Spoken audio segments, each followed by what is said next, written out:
Check one. Oh, wow. Check two. We needed that second check. And checking three times. My name is braV. Welcome, everybody, to I Can't Produce a Podcast. This is episode number 23. We are on the interwebs with my new friend, Pyrex. Pyrex, how are you doing today? How should I say? Am I putting Pyrex? I'm going to just say Pyrex. That sounds better. We're not pirates, but Pyrex, yeah. Fuck yeah. Well, welcome to the show, man. I really appreciate you being on today. Do you know what I Can't Produce is?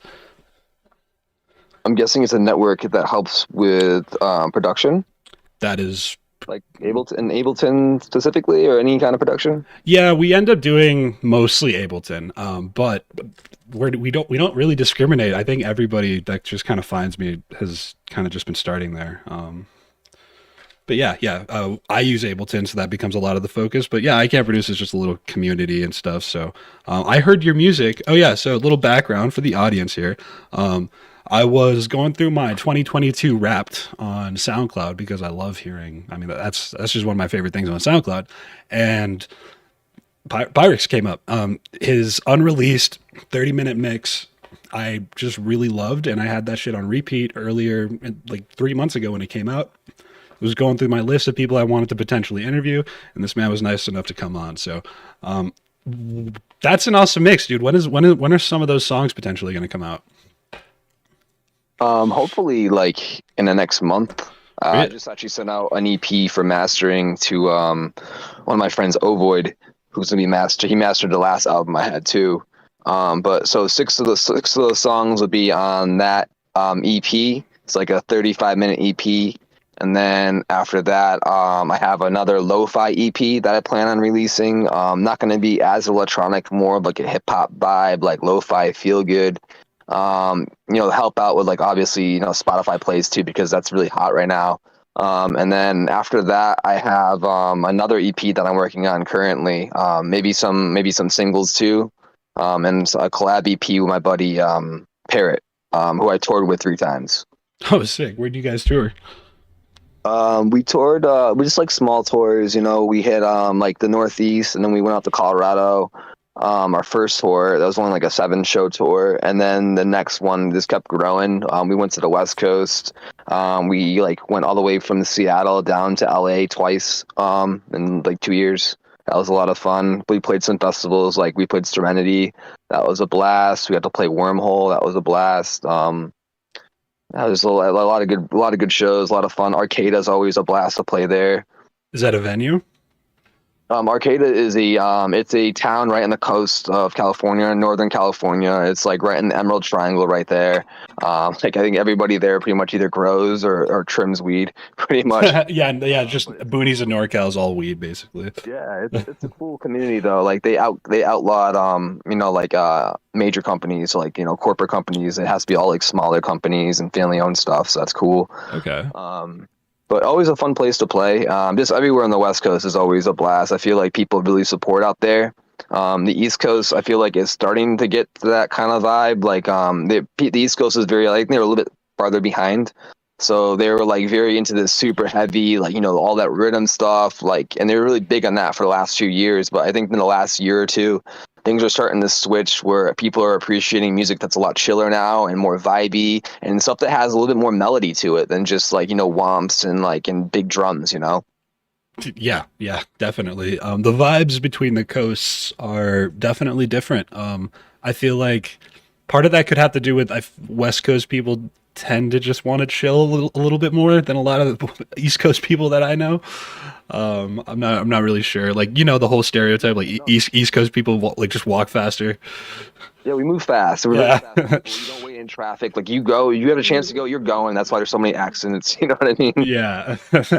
But I actually feel that heavy because I moved out to Colorado about a year and a half ago, and it's because I mean, I won't lie, a huge factor was because I wanted to be closer to the bass scene, and I kind of had the opportunity. I'd always wanted to move out to Colorado, and I get out here, and yeah, dude, like I'm definitely in the heart of bass music, dude. All the production or like around me is just beyond my comprehension. I'm like desperately trying to keep up with like shit that I should have learned 3 years ago, and I'm like, no, how are they doing this? How are they doing this?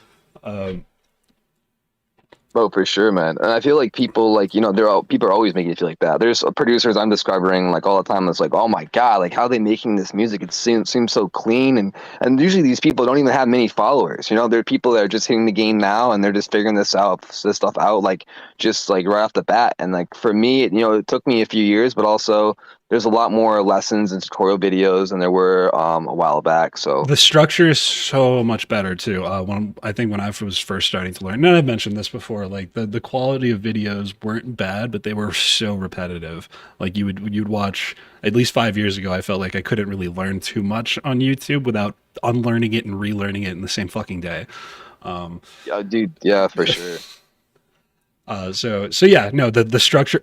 On the note, let me know how you feel about this. One of my students, new student of mine, we were going through Ableton stuff together, and we're going through his projects, and he hits me with like, "Oh yeah, I don't know like anything about music theory, right?" And normally that's not uncommon, right? That's not obviously not everyone is a musician, and not everyone who starts dabbling in this is gonna need to know music theory to get sounds out. But he didn't even know like what a chorus was, or like what the rhythm versus like the beat versus the melody was. Like he didn't know what those words mean. And the only reason I'm putting him on blast like this is because his fucking shit was good. Yeah, it, it doesn't matter. it was good, dude. I was blown away. I was like, you don't know? Oh, okay, fine. My check my bias. Damn. And I'm sure that guy can complete a beat a lot faster than I can because for me, I'm like so like I have to make sure everything's in key, like all the drums are in key, like everything has to be like melodically like pleasing to you. Whereas a lot of bass music too is like people don't even think about that at all. They're just like, oh, this sounds good, this sounds cool, awesome, people are gonna like it, and that's the way a lot of people are making music now. Yes, exactly. And I think that's liberating, but it also can be it can lead you down a terrible path, and having you can not be able to walk back. Oh, for sure, yeah. Mhm. Yeah, It it can. You definitely want to learn as you go along. I think about music theory. Like for me, I didn't know any music theory when I first started. Very minimal stuff. And as I learned, over the last like 9 years, I've learned. I haven't learned a lot, but I've learned enough where I can make beats. Like in all in key. I can, the perfect fifths and like what key, what notes are in what key and stuff like that. I don't really know different scales very much other than minor scales because that's primarily what I work with. But I would love to educate myself further, on that subject as the time goes on.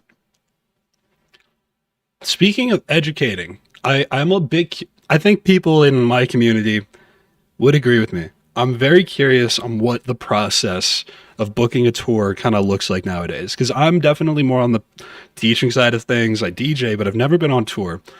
What from like as an EDM artist producer, how does that come to fruition? How do you book a coast a West Coast tour, even if it's small, being based out in Massachusetts? I know it's all probably connections, but like, you know, can you put me in that process a little bit, please? Oh, for sure, dude. Yeah. So, when I first started, I didn't really have a manager, and I kind of found a manager, but he didn't really do much for me. He kind of brought me out to Colorado, and then I just kind of had to pay for the show. I didn't really get any money for it. That's But what I've been hearing, is that you get a lot of there's a lot of pay to play. yeah, I mean that's what it was like for me. Well, for me, it was like I had to travel. Then I had to like I was eating it out of my pocket to go out there, and because I was guaranteed at something that wasn't guaranteed to me. So it kind of sucks when that happens. But through this process, I met a guy named Nathaniel Parrott, who is he's really big in the the NFT like game right now. Like he's like killing it like out like with that whole scene. And he's still making music, but like back then we were making a lot of music together because I met him through this management, which is really cool. So through that, we were just like, hey, like let's just book a tour ourselves. Like fuck the management, let's just do this ourselves. So we just kind of I built up my connections on the East Coast. He has connections on the West Coast. He had minor connections on the East Coast. I had minor connections on the West Coast, and we kind of combined them, to create a tour. And started reaching out to people that we knew were homies and friends, and then that just kept building over time. And then, COVID hit, and then we didn't really have any tours, and we haven't toured since then. This is back 2019, I'm talking, and then COVID hit the next year. So that is how that process worked back then. I feel like it was more like a tag team effort. Like we're both like trying to attack it together. There's not really any management. Like this is just like, like guerrilla warfare almost. Yeah. Whereas like now I'm trying to be more established and have like a team of people doing this for me and look a little bit more professional. Although we did have some really dope shows on that tour. Yeah, yeah. And so it's all kind of out of pocket then. So you're not really working with like an agency. It's just it's y'all's elbow grease that's really making this engine move.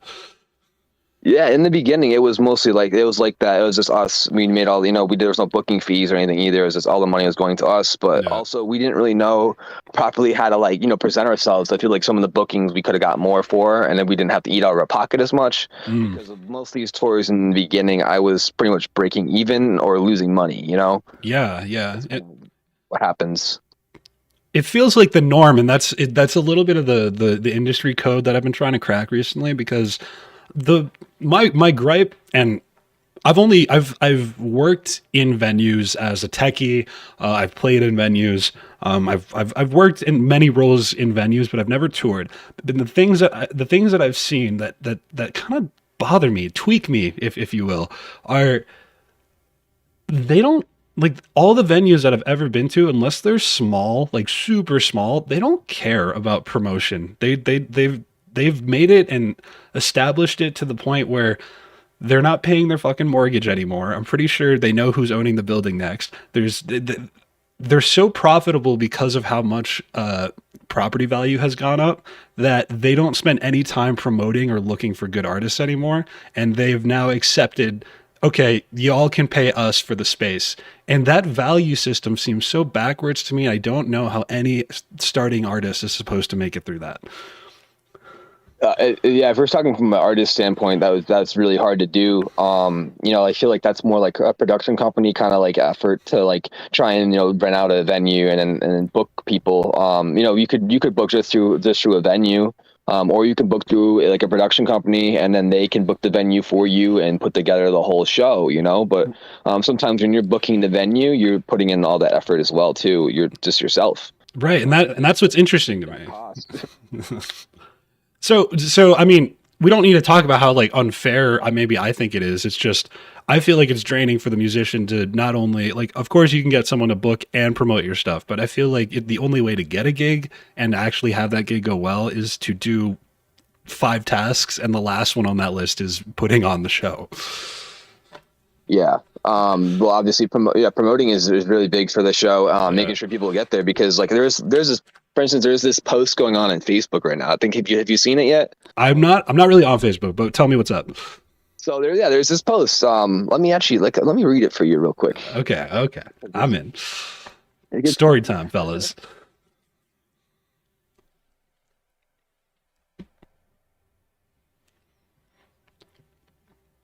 All right, so this is the copy paste of post that's going on right now. So it's saying promoter costs, venue, $2,000, 350 occupancy. That's how much it's going to cost you for a venue. Okay. There's sounds, $450, productions, 500, VJs, 200, DJ facades, 250, local DJs 500, headliners 1,000, marketing's 350, flyers, posters $75, poster design 150, sound tech. It goes on a list. You know what I mean? Of like what it's gonna cost you to bring in all this stuff. You know what I mean? Think about like, so you're not just booking a show. You're booking like an event. You have to have all these people come here. You have to have artists there. You have to have like have to get lighting. You have to have sound to bring people in. And that's really hard to. I mean, that's like for me. That's like a headliner show. That's gonna be something that would be a big show. You're gonna have 2 or 3 headliners that are going to draw in like a few hundred people each. Yeah. Whereas like I feel like a lot of smaller venues,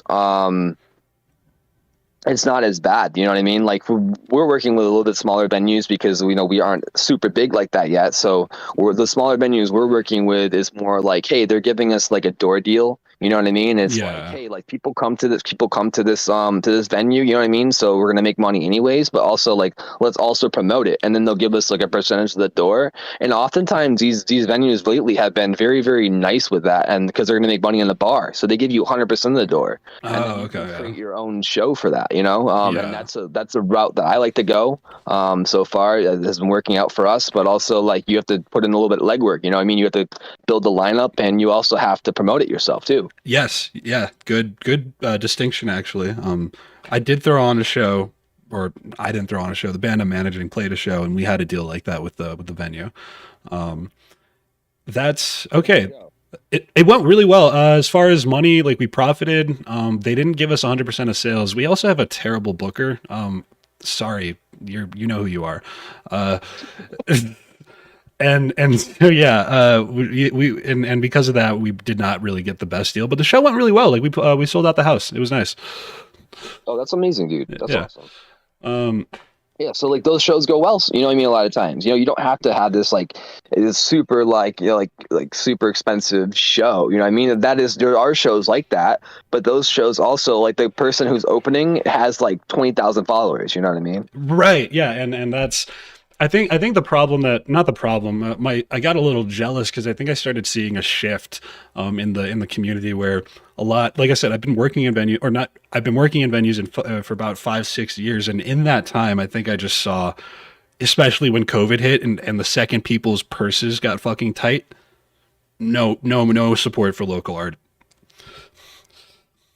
Oh, yeah, dude. Yeah, during that whole like it's a downtime, I feel like the hard times, you know? Yeah, Like yeah, no people just shows. like they're worrying about themselves almost. They're kind of selfish. Yeah, it's hard to blame them, but then I think but you're a music venue, but then I think but you're also feeding a family probably.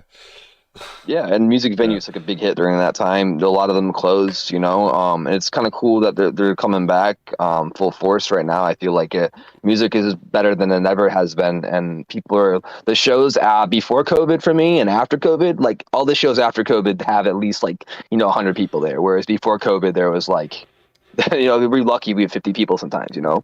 Do you think there's like an itch to get out now? I think so. I think that people like, they want to they don't want to take things for granted. You know what I mean? Like, let's go and do something. You know what I mean? Like that kind of opened up that kind of mindset.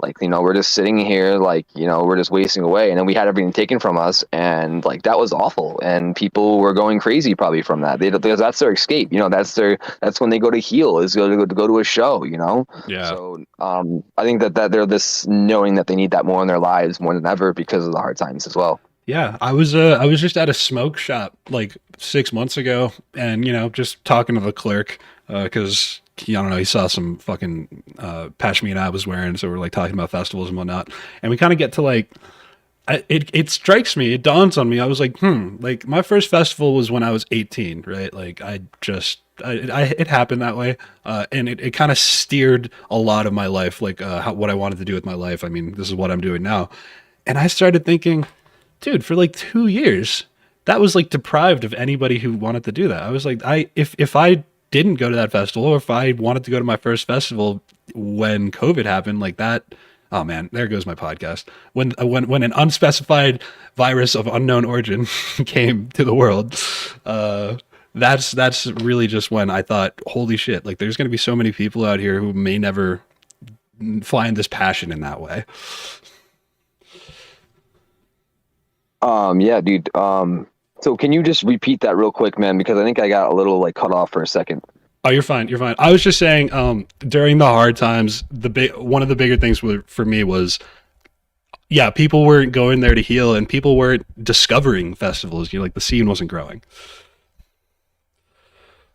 Yeah, during COVID, I feel like their scene was growing in other ways though. Like think about like all the art that came from it. Like think about all the physical art and all these people that had jobs before and they realized that they can make a living selling their physical art, or doing flow or VJing was very big too. Like think about the VJing world and what it is today. Like all these people, a lot of people that are big VJs right now made it during COVID because they're streaming and all these visual artists were showcased a lot more than they normally are. That's a very good point. I've seen huge leaps in VJing over the last 2-3 years. Yeah, Uh, dude, same man. It's like it's amazing, and even I mean, the quality is getting better. The programs are getting better. Everything is getting better, but also the people are getting better, and people are noticing that. Which is, VJs is just as big as like a audio, a producer on a lineup. You know what I mean? Like it's yeah, just as big now, and that's really cool. And flow performers are getting just as big too, and that's cool to see this art growing. Where it's like it's an even. It's not like, oh, you're a producer. You know what I mean? Like that's like maybe the top of the lineup for like the festival. Like it's cool to see a lot more events too that are catered more toward like flow. You know. that is so true. I saw a few. I cut you off. I'm sorry. I saw a few festival posts recently that credited the VJs like in big text, and I was like, never seen that before. Nice. They deserve it, man. And I went to a show earlier this year in Providence, back in October, and it was a flow event. Like it was all day, and then they had like flow classes, and there were students, and they're doing poi at the end of the night. And I was invited to play there. It was really really fun. But like that kind of an event is like those are the events that we're looking for now. It's not only a music event; it's a flow event, or it's like an art show. Maybe it's an art show. You know what I mean? I've even seen people playing video games and people playing music to video games. People playing video games and having a band just up there playing. I saw that, or I fucking saw something similar to that on Instagram, and I was like, that's so cool. Happened because of the hard times, though. You know what I mean? It produced diamonds, man, for the scene right now, and I think That's it's a very good. It's a very good point. I think I'm going to try and keep that perspective in my head a bit more because I always thought, I mean, yeah, the hard times were the hard times were as far as what I knew, in the scene and what I was used to.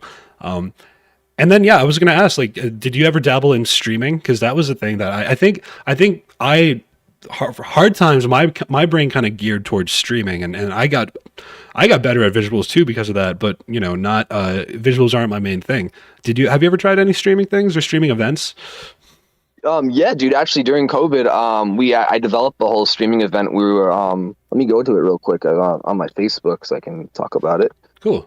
But it was called I think it was called Couch something. Hold on, I gotta figure it out, man. Couchlands. You did Couchlands, right? No, it was something else. It was something else. But let me look at it real quick. But we had some like cool artists come on there. Like Mindwalker was on there. I can't lie, his music's pretty dope, dude. I had McWavy was on there, dude. We had like Nice. the business. It was called Sofa King Chill Out, man. That's what it was. Sofa King Chill Nice. Out. Nice. We had 7 shows from March till May. And yeah, some artists we had on it. We had Torbjorn, which is a homie out in Tacoma, who's touring right now. We had Mindwalker on that show as well. We had Medicine. We had some friends we had like Soli. We had Fresh Combo from out in Denver. Oh, nice, dude. I'm a big Sully fan. Good, good. How'd you get that gig? Or did connections? Friends? Yeah, just friends. Man. I always ask that, and I'm answering myself right after. I'm like, yeah, he probably just knows someone. Yeah, one of my friends, Blau, we had him out. He's out from the Bay Area. Father Figure, Bitsky, The Business, Drew Beats on one show. That was a lot of fun. But yeah, man, it was a good time throwing that. I threw that with a few friends of mine. I didn't really know about streaming too much or how to do it, so I had to team up with a group of people. We all had like-minded, ideas. So it was cool to do that with those people. Bitsky was one of the people that was helping me. I think that like the One Collective helped me a little bit, and then we had the people throwing Quasar Festival. John and Jacqueline, they helped out a little bit. We had just a great team of people just helping out. We had featured VJs for every show as well.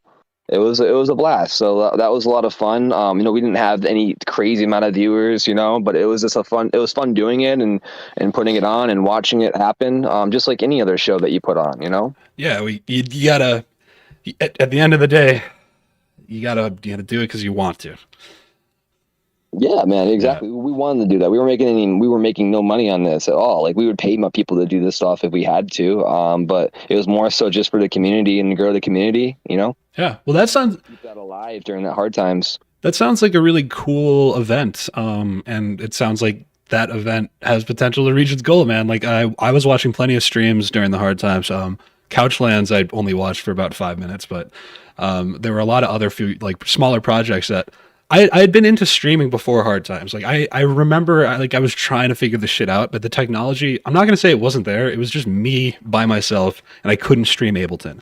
And then fucking Hard Times hit and everyone all of a sudden there's like forums and Focusrite actually puts out an article that it's like, "Oh, you can't with our equipment, buy our new equipment." I'm like, "Yeah, I've been saying this for years. What the hell?"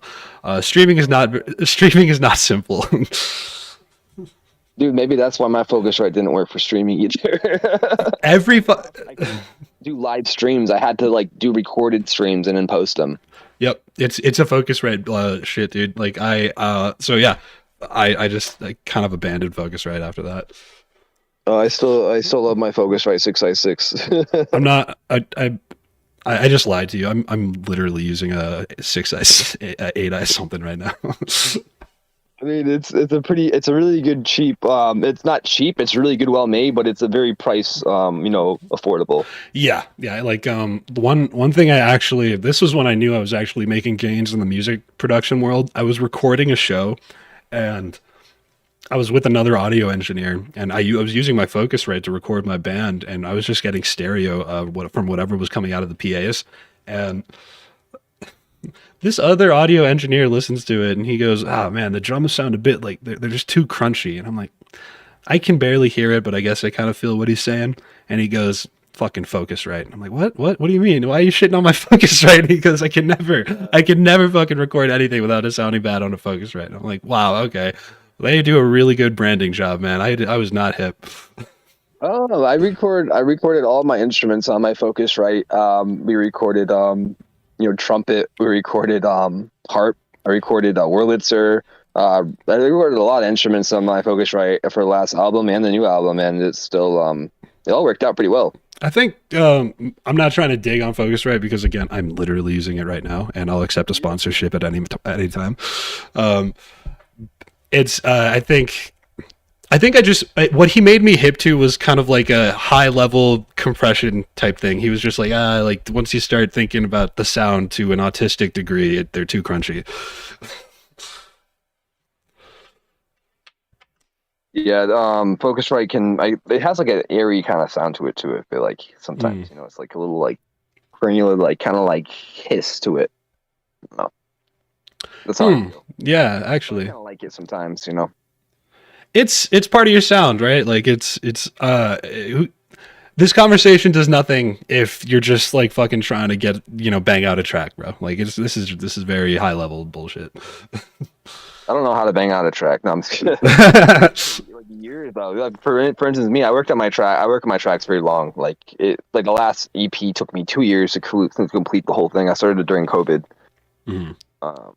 And the one before that took me 2 years to complete. But in the process, I'm still working on a lot of other songs as well. But like when I feel like it's something like that, like I just want everything to be so perfect and put together. Like I want every piece to be there to make you feel a certain way because I felt a certain way when I was making it. And if it's not right, it's not right, Yeah, I do. That's a great way of. I spend a lot of time on my tracks too.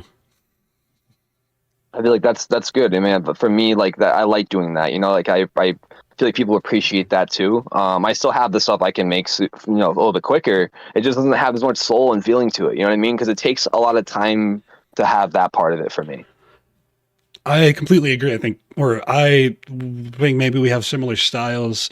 Something that I would like to maybe I don't know if it's getting it off my chest.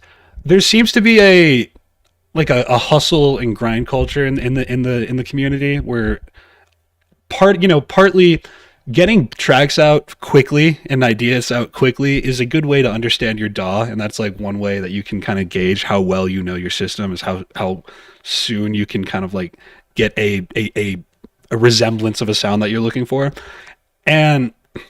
But the culture I feel like kind of shifts into like let's get good at making good tracks quickly so that we can put out the tracks and play shows instead of what I really love about music, which is we're going to play our souls into this track and so that other people can feel. I feel like the grind culture is just like, get these tracks out because they're going to sound good and then you're going to be able to make people feel, but they don't really say anything past the word feel. They're like, feel what? Dude, totally, man. And there's also like there's a very formatic like kind of system right now with music. Like everybody kind of has a certain genre kind of vibe. I feel like everyone's trying to go after a similar sound because it's popular. One of the very similar sounds is Charles the First. Think about it, man. Like everybody's trying to emulate that kind of sound because that was very Me big and included. rest in peace, you know. Yes, But yes, rest in peace. I'm just saying, like, yeah, the dude, like, he pretty much created like a movement. You know what I mean? Where people are going after that sound. It's a very, very cool sound, but I think it's getting a little overplayed at points. And I like to hear things that are completely different. You know what I mean? People that are making stuff that like I've never really heard before. And that's what I like. That's what I find in music. And I feel like once you get to this, like, everyone can make these sounds and start making these sounds. There's a lot of tutorials so people can make these songs very quickly and release them. And I think that's very big right now. People can just like, use these sounds that are pre-made or like there's a tutorial exactly how to make this sound that Charles made and they can make it real quick. Or another big artist at the time, like a Linium or something. But I forgot exactly where I was going with that, but it was really cool. Fuck. We were talking about. I mean, you were talking about Oh, Charles's sound being overplayed. Unfortunately, yeah, for sure, man. But like, there's other artists out there that are like, very like original, and they're creating. Like Charles was a super original artist, man. He created that. You know what I mean? So like, why are there more people like that out there that are trying to create that movement themselves? That's what I want to see more of right now. And I feel like that's going to take time for people. People that want to produce that kind of music, that's going to take a long time, man. Think about like Detox Unit. I always like to bring up Detox Unit because the dude didn't even have anything released, and had like 100,000 followers, man. Because he was so good at his DJing was all his original music a lot of times, and it was so good. It was feeling. You know what I mean? There's feeling in there. He only has like maybe like 10 songs released. It's crazy to see that. and that's just the opposite approach of how people do shit nowadays. Like, I mean, I'm not. Yeah, it's like I go on people's SoundCloud, and even I'm fans of these guys, right? But there's 40 tracks on their page, and I'm like, all right, 10 of these are from 5 years ago, 30 of these are from this year. Yeah.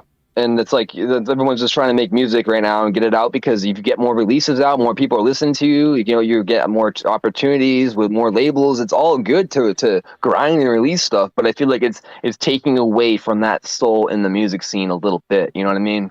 I think it's yeah, yes, absolutely, and it's a blatant admission of greed, which is fine. Like we're all greedy, we all have our needs, we all need to self-serve and survive.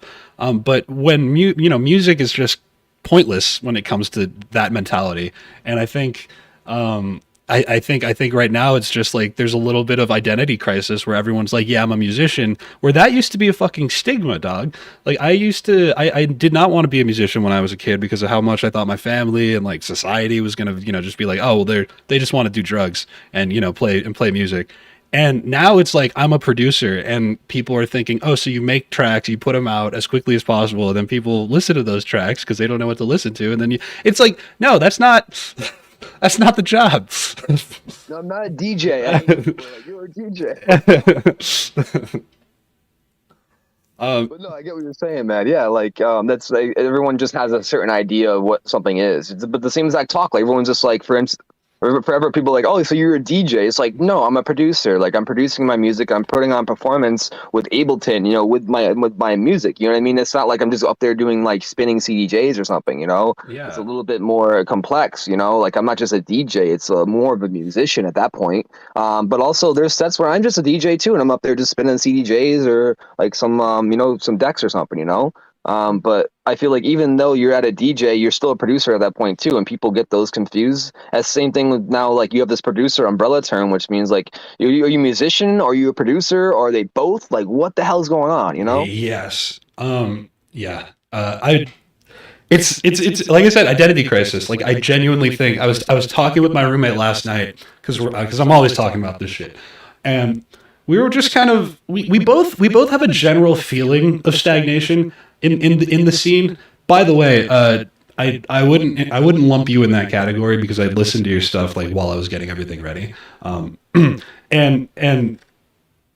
the difference I think is we were listening to bass music and we're finding it. We're like, okay, there's still bass music that we like. There's still like shit out there that we like and that is innovative and creative. But a lot of it now is starting to sound very similar. And we were like, that's not, that's not how we're used to experiencing bass music. It was never something that you were ever really to say, like, oh, I've heard something similar to that before. And now I think it's getting to that point, and we kind of came to the conclusion, we were like, are we just waiting for a new genre? Really, Yeah. a new artist, Yeah, new artists, exactly. because artists are genres now. I feel like they're That, like one and the same. Like genre is an artist. That's what your goal is. I feel like you should be creating a genre. Blending yes. genres together and creating something that's your own. Which the thing is though is all this music that's coming out, it's still good though. It's still Yeah. good. You still like to listen to it. You still get down to it, but just has a disconnect from that music culture. You know what I mean? More that Yes. party culture. Like get down. Like let's get down. Let's get wobbly. What's make people think. Let's make people feel. Like that's really fun to do too. That's how I feel. Yeah. And I'm sure I got those two parts of the scene confused at some point, but it's sorted out now, and I'm very much like I'm listening to music a lot more to think, and it's I I really appreciate the fact that the drugs and the thinking come in the same package. They do, but I feel like drugs are overplayed in the scene too. Like it's Yes. not. That's Well, not like they're the dangerous now too. Oh man, don't even get me started on fentanyl. We don't have to Yeah. talk about the drugs. It's okay. Yeah. You put Yeah. the things in the ground, you're good. That's all I gotta say. uh, um, yes, and you don't want to confuse the two. I guess really all I was trying to say is like that it's for adults, people. Like you got to like fucking be responsible and understand why you're there, and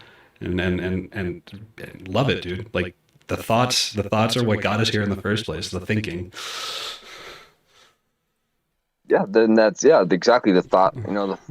For me, that's what made me want to create music was the way it made me think. Artists that got me to make music was like artists like Pretty Lights, and like dramatic, artists that have that soul part of them, Grizz, and that's the type of like music I like to listen to. But also that has even come to a point where everyone's just trying to make that stuff too sometimes. It's harder to fake that. It's harder to fake that because I completely agree with you, dude. Grizz was my inspiration. Old Grizz, man, is still perfect in my ears because I'm like, dude, you hit something. Like you were mining and you hit gold. Like congratulations. And now here, just on that topic, Doug, I have this written down. Can you hear me? Yeah, I can hear you. Okay. Your song, whatever, what is it? Whatever is groovy. Like that song is fucking inspiring and like soul. It's got a lot of funk to it, and it's got real instruments. I don't know if they're sampled or recorded, but that one made me feel a lot more than like I don't know, dude. I'm not gonna put Grizz on blast, but like there's like Crystal Grid, which is like a saxophone duo, and they have great songs, but their whole sound is like Grizz, not not like not feel. I guess I don't know. Maybe what I'm trying to say here. I feel Grizz also. I mean, like I don't want to ever hate on Grizz because he's like I love his music and I love like his live bands and stuff. But like he's getting to that point where he's selling out quite a little bit. You know what I mean? He's like he's working with people that make completely different music. That's not a bad thing. But he's not sticking to what he started doing in the beginning. You know what I mean? It has lost a little bit of that soul. It's more of that party music. Let's get down. Let's sell records music. Right. Man, funny story. I forgot. Or first time I ever showed my grandpa Grizz because I was, I don't really share too much music with my grandpa. It's not stuff that I know that he would like, but I was like, Grandpa, listen to this. Like, it's got some real instruments in it that you might enjoy. And this man gave it a listen, just like teared up. He was like, wow, this is like this man, and this is more wholesome than it sounds, but the words that came out of his mouth were like, I can't believe I'm gonna die soon. He's like, that sucks. And I was like, fuck, dude. Like experience that culture. Exactly. Dude, that culture is also so much growing. Like that live band culture is gonna be. I think that's the next step in the music scene. Like these bands are gonna have producers now. It's gonna be a blend of the two. You know what I mean? And that's what's gonna be very popular, I think, in the next few years. Because people want to see those live instruments. It touches on. You know what I mean? All the people from the jam band scene can get down with it too. The old heads can get down with it. Yes. That is. Oh man, I'm feeling something over here. Damn. Dude, let's make the movement happen. That's what I'm doing. My thing. I'm doing the live band thing. I'm trying to make that happen because that's what makes me the most happy is playing with other people on stage and giving people a better experience and seeing the smiles. Yeah. It's what the unity and just kind of like the release and the relief of like there's tension. We're people. We're Yeah, it's healing. We're back to that point where we go to shows, you know? yes. Um, all right, I want to shift gears very slightly. How you mentioned that you're DJing with Ableton and that you're using live either or yeah you're using Ableton when you're producing or when you're DJing live. How are you doing that? Like, what's your setup there? I'm curious. So what I do is I have my Focusrite, right? So what I do is I use Serato. I could use a CDJ too if I had the right driver installed, but I can send the audio into the interface and then send that interface audio into my Ableton audio. And then I can, play on top of that with a push. I can manipulate that sound with my push. You add effects. And I have parts of my songs that I have like, cut out that I play live, and that's always a lot of fun to do too, because it gives the crowd a little bit more of something, if I have that going on with at least one song. And then also I can improv and play things on top of that too. I can play like notes and make a sound, do a little sound design real quick, like just in the moment. And that's always fun as well, rather than just doing, playing on CDJs or just playing on Serato. It gives you Right. the extra like, live feel to the crowd. Absolutely. And so, are you routing? Are you just routing live instruments through Ableton, or are you routing tracks, or are you playing the tracks through Ableton? Live instruments. So when I'm doing the shows, what I'm doing usually is I have my Serato going into my interface, Okay. and then that's one of my Ableton. But I also have individual tracks in Ableton for like vocals, sounds, Oh, okay. keys. Gotcha. If it's guitar, if we're not using an amp, like I can do that too. But sometimes with the amps, I like to just have the sound guys just work with that, because the amps have a little bit better sound than the amp in Ableton and emulator. You know what I mean? Oh yeah, most definitely. But like the horns, the I can add effects and delay, and I can add vocoders and do some really cool stuff, like sidechain that vocoder to like the track and make it sound really cool. Like, oh, there's a lot of cool stuff you can do with when you're sending all those instruments and your sound into Ableton together, and then having that come out as one signal. Or what I like to do is have all the different instruments come out their own signals, so that way they can mix them in the spot, and so they're not too loud. I gotta try that sometime, man. That sounds cool. Yeah, man, it's a little Yeah. bit of thought process for me to get it going. Like, it definitely took me like, I don't know, a few months to get it down and Right. working properly. But I think that I'm just about there where I'm pretty confident I can always get it going. But I also want to get a better interface where I can have more instruments going into my Ableton. And it'd be really cool if I could send out all my different like. So I obviously have different plugins I'm playing, and I like to send those plugins out individual channels as well. But I don't have an interface that's big enough to do that right now. Got you. Yeah, because you need fucking hella inputs and outs. Yeah, but this is the Yeah. next step to buy like something like a 20 in, 20 out thing. You know what I mean? But Yeah. that's going to be some money, and that will be in time. Every time I walk into the music store, dog, I see it. I'm like, someday. You're like, I'm Yeah. gonna get you someday. Yeah. One day we'll be together. Uh, Right. Tell me what you think about this. So for my last show, I don't have like an Ableton live set like ready. Like there's not a lot of tracks that I play on Ableton that I have down in like a live session yet. Even though that's a goal of mine. But for my last show, at the smaller venue, I ran my guitar through Ableton actually, and used my Ableton as an amp and routed that into like input four of my CDJs, and then that was actually pretty sick because I was able to put on like combinations of effects on my guitar, would include through the CDJ. So that was sick. It's always so much fun when you can do that. Yeah. For me, it's fun too because I'm not the one that's playing the instrument, so I can do more with the sound design when they're playing it. Sometimes it's pretty fun. Oh, nice. Do you play an instrument or do you just choose not to on stage? I play the push, so like I feel like the Nice. push is now an instrument. You know what I mean? Like No, it is. It is. You don't need to convince me.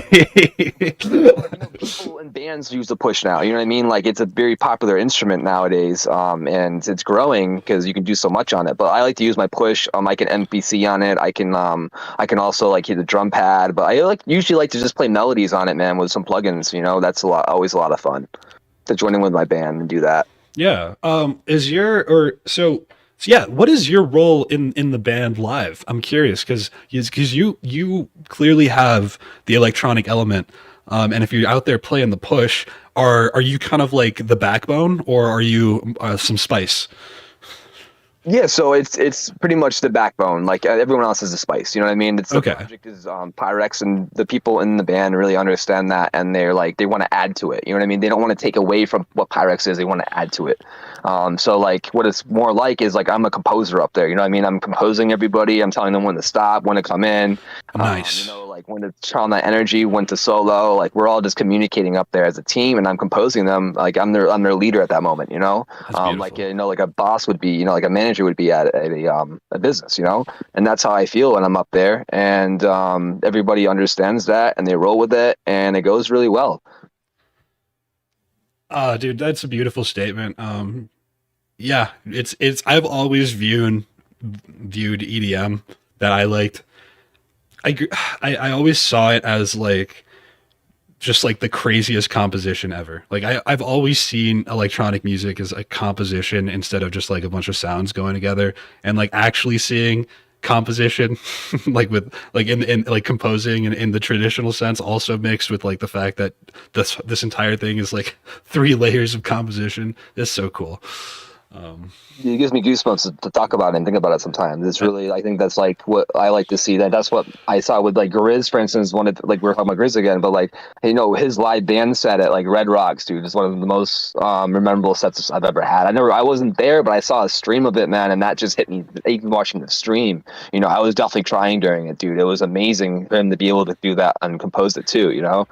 Same with like Pretty Lights live band. All those people are really like doing something cool. Break science is always big too back in the day. yeah, I love break science. I just don't know what they're doing recently.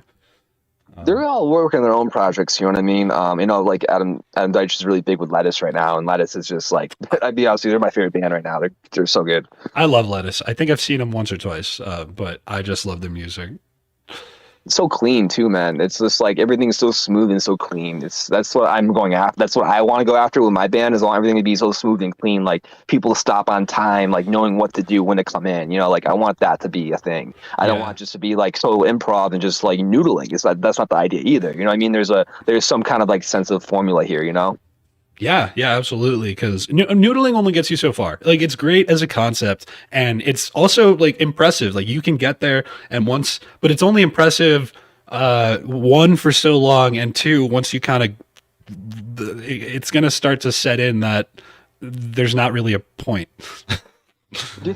Yeah, Like I said, if there's one instrument, you can noodle all day and not really have too much of an issue. But if you yeah, have a band and you're having multiple instruments, you have to work together, and no one can be noodling because then you sound weird. You know what I mean? If you're noodling, everyone else is playing like with a certain rhythm or certain pattern. yeah.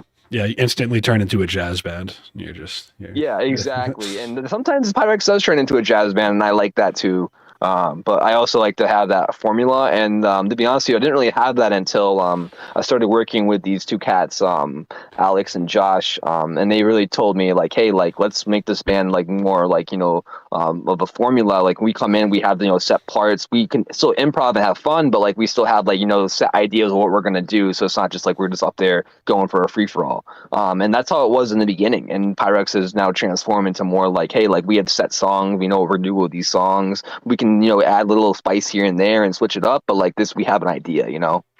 definitely, definitely. How many pieces is your band? So this year we were really working with more of like a 5 piece. So it was, Oh wow, it you got a was, lot of work on you, yeah. dog. There was even six at one point there was six, but we have like a saxophonist, keys. In the beginning of the year, my keys player was somebody else, but he ended up doing his own project. He's killing it with the hip hop scene. His name is Delish Music. Everyone should check him out. But he kills it with the hip hop scene. Makes really tight beats. He does his own live band, so he was kind of working on that. So my sax player ended up playing keys for a little bit. Gotcha. And then got a guitarist. That's Alex Glover. We have violinist Josh Knowles. Two guys are Berkeley musicians, super fucking smart guys. They have their own projects as well. Alex has a project called Elemist. He also has one called Weird Fishes. That's actually how I met him and Josh, is because we were at a festival together, and they came up to me after my set and wanted to join in with my project because they liked it a lot. Wow, that's So they have their own stuff going on, which is really cool. And then I have a singer, who plays with me sometimes, and her name is she goes by Charlie One Wolf. and she's out of New York City, and she's just got a super soulful, like, that like the way that I describe it is like Erica Badu esque kind of like voice. Knows how to work a crowd very well. Oh, So dude, I saw Erica Badu last year actually at Red Rocks. dude, that's how was she? I loved it, Doug. I loved it. Her crowd work was better than I've ever seen.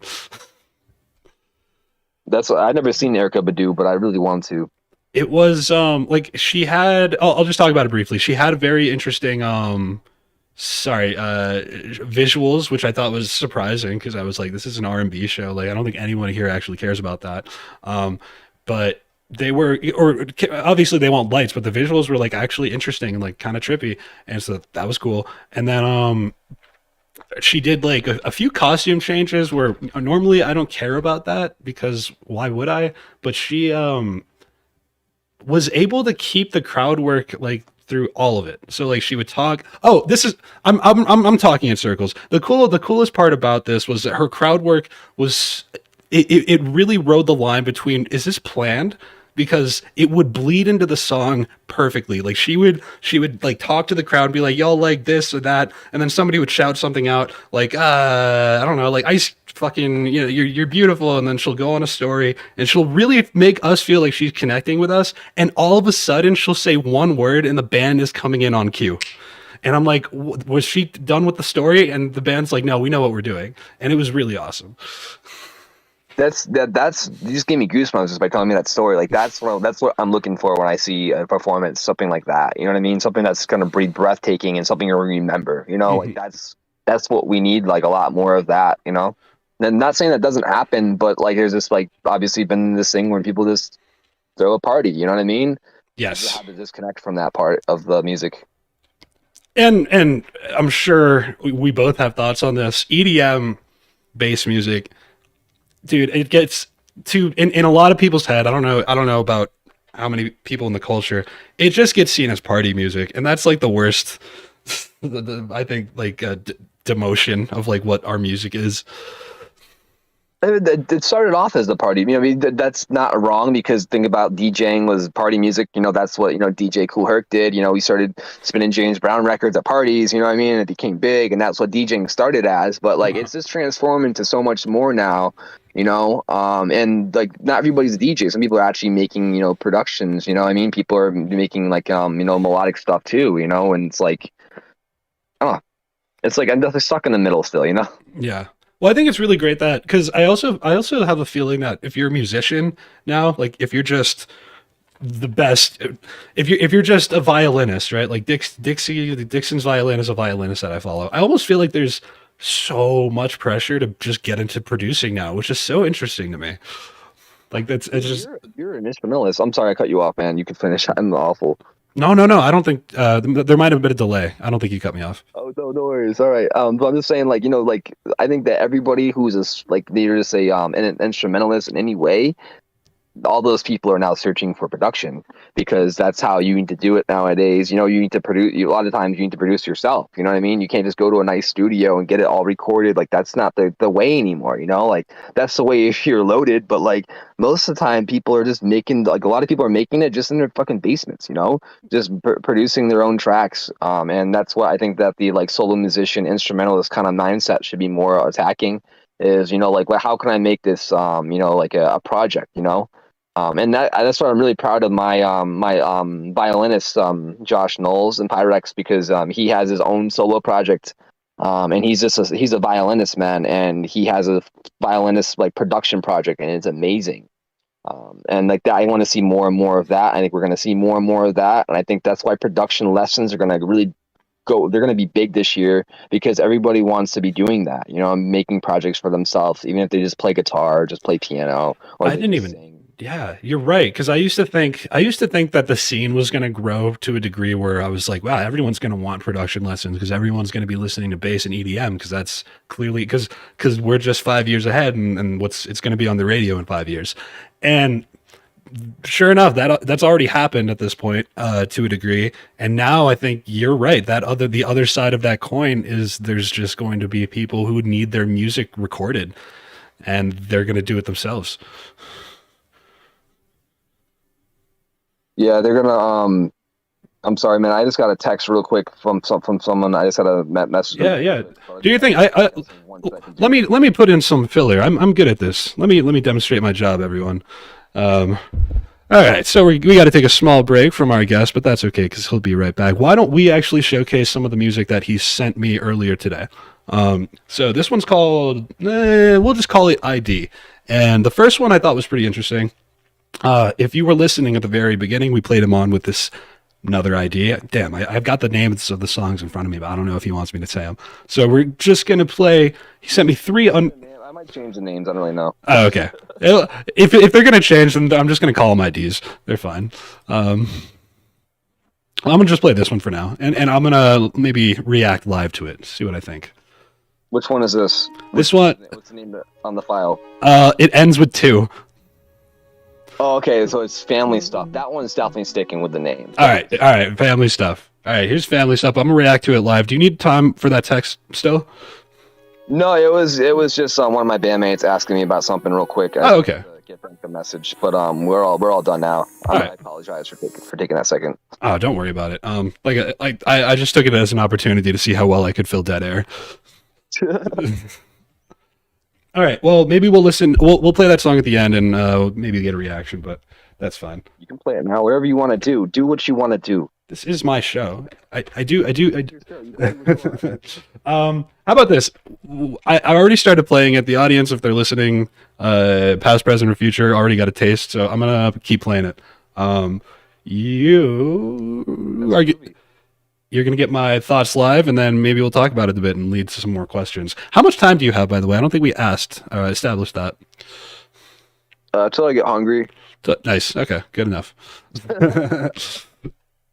Sweet. All right, here we go. Family stuff. All right, so here we go. Sweet.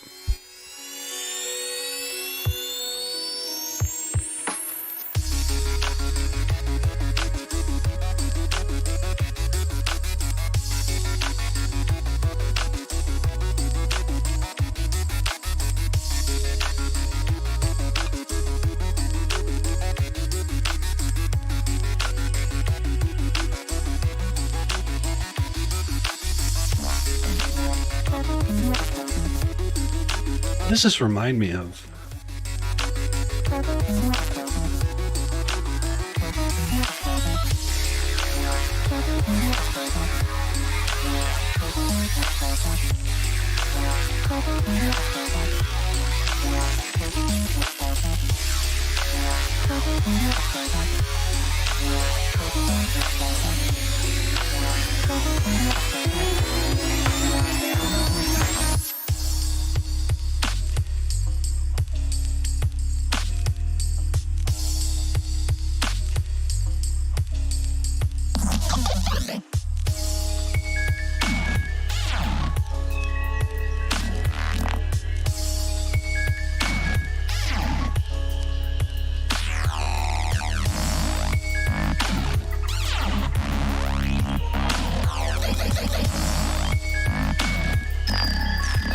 I like this breakdown. That shit. Oh, that sounded okay. I forgot. Pyrex can't actually hear what I'm listening to unless he's tuned into the stream. Oh, sweet. He can. Nice. Never mind.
you played this in the in your unreleased mix, right? I think he's gonna get a response right here. All right. Oof. All right. I'm glad we're doing this because this is definitely one of the songs that caught my attention the most.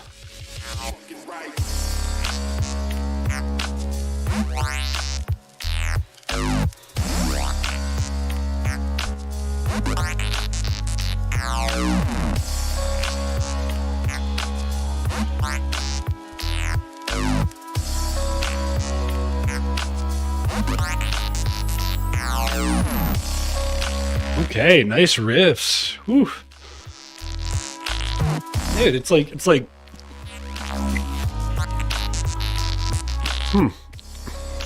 Tipper-esque. I'm a big Tipper guy. And you've got a lot of these liquidy sounds up there.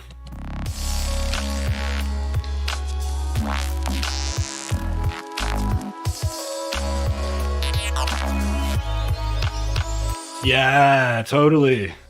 So Pyrex, sorry, but people can't hear and see exactly what I'm hearing and seeing. Pyrex, go ahead and unmute yourself now. We got a really good taste of the song. Do do do do do do do. It's not even Christmas anymore. I'm unmuted, yay. Yeah, sweet. Anymore. I'm unmuted, yay. Oh, I can hear things. I turned it off. Oh, no problem then. Dude, nice. Okay, so that I'm glad we played that because that's definitely one of the songs that caught my attention on the unreleased mix. Can I?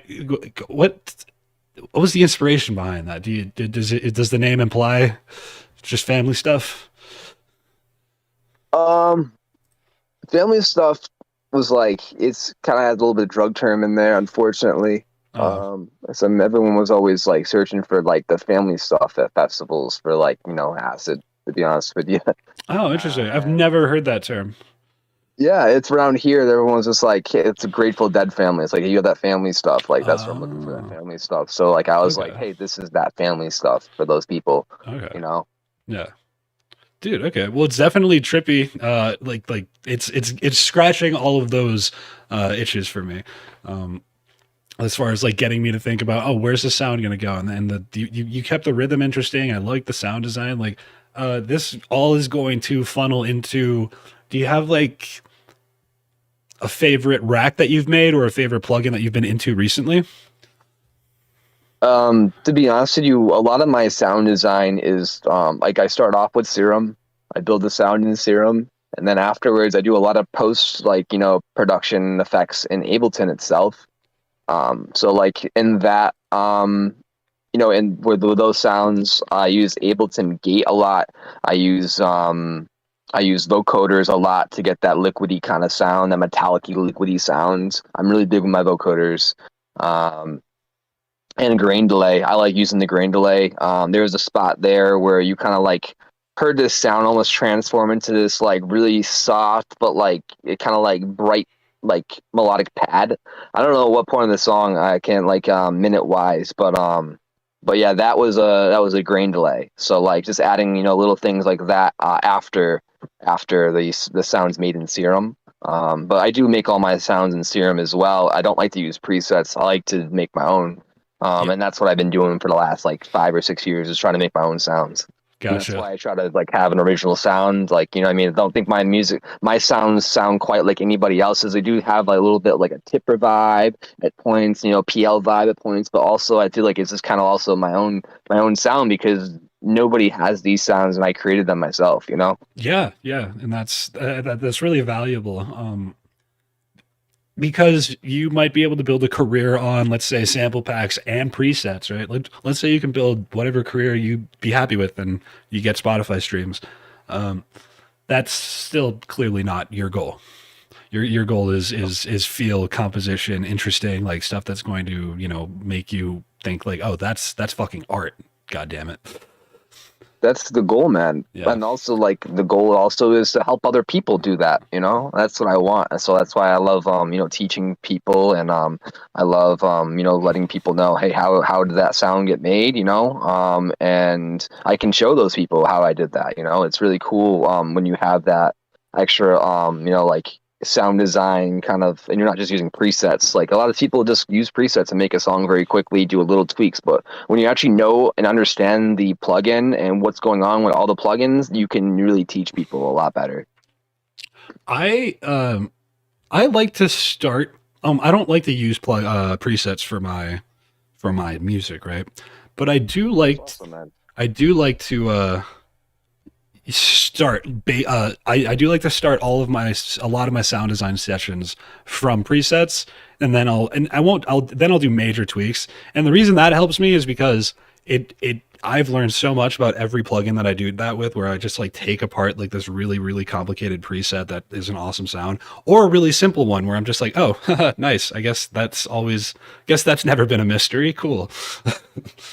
Dude, that's how I learned. Yeah. That's how I learned. I just used to Yeah. take presets and just tweak them and figure out how did they make this, what's going on here, and that's literally how I learned how to do Serum. How to use Serum is by using presets and altering them, and then eventually being able to just do my own. And it's like, oh, this is what this does. This is what this is doing. All right, this all makes sense. Was there maybe a point? I hope this question isn't too like awkward, but was there like a point in your music production career like where like a switch got flipped, and you can just kind of see yourself speed running the rest of your career from that point on? For me, that was like just one specific breakthrough in Ableton. But what was that for you? Um, I think that was probably, I had several moments of that. Like, I think one moment was when I started collabing with my buddy Nathaniel Parrott, as I mentioned him earlier, and he really showed me a lot about music production and how to mix it down properly, understand how speakers work. And he was getting lessons from people like, if you ever heard of the producer Levitate. Yeah, yeah, So I that's know. one of his good friends, and he has told me everything that Levitate has told him, pretty much. So Nice. I've learned a lot through him, and that would really help. I think that was the next step in my music production. That pretty much got it from this like kind of basement, like and you made this in a house sounding kind of beat, where this is like sounds like it's actually music now. I think that was about 2 years ago, 3 years ago, when that started really taking hold, and I was able to really start making my own sounds at that moment. Like, I was making sounds before, but I really dialed in my sound, I think, 3 years ago, about and that was probably the biggest moment. But also recently, I think that it was a big wake up call for me when I noticed this scene was really turned on to my type of sound.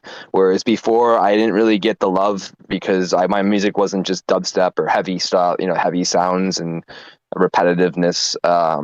So I think that it's nice that people are really starting to do that, and that gave me an extra push to be like, hey, like, all right, people are about this now. Like, let me do this. Let me show people what I'm about. And I respect everybody making all the music that they're making. They're making really good music, but let me stay in my own lane. Let me worry about me and make my own music, for myself, while everybody else is killing it themselves. Said perfectly, because you don't get anywhere by thinking you're better than any other musician. Like, it's just you got to understand what you're going for and like what the scene is responding to. Yeah, and it's like, you don't make what they make. That's okay. You know what I mean? They can't make what you make. That's how this scene is. That's what's cool about it. Is like, you need to respect art for what art is, and that someone else made that art, and it's to be unique to them. You know. Oh, I know. It's I don't know why I left off, but I know. I know. Funny enough, I used to shit on house music very openly, and this is just kind of like relevant to that. And and I'm sure I didn't like hate on any producers or stuff like that, but I definitely kind of like probably didn't respect and house producers as much as I thought as what I was going for, and that only I in hindsight it only sowed division. Like, I've made great friends that are like house DJs, and I've had fucking terrible friends that were house DJs, but that doesn't mean that fucking all of house DJs are not worth my respect, dude. So stupid. Um, Dude, I had a similar thing with rhythm. You know what I mean? Like, yeah. I don't like rhythm very much, but Uh, I've been turned on to it over the years, and I understand there's a place for that, and they respect it as its own art. yes. Yeah. And yeah, and for me house, I just kind of understood. I obviously there's no rhythm switch ups, and clearly that's what I'm looking for when it comes to EDM music. Same thing with rhythm. Like I don't like rhythm because I'm just so focused on like the rhythm, not the rhythm. Yeah.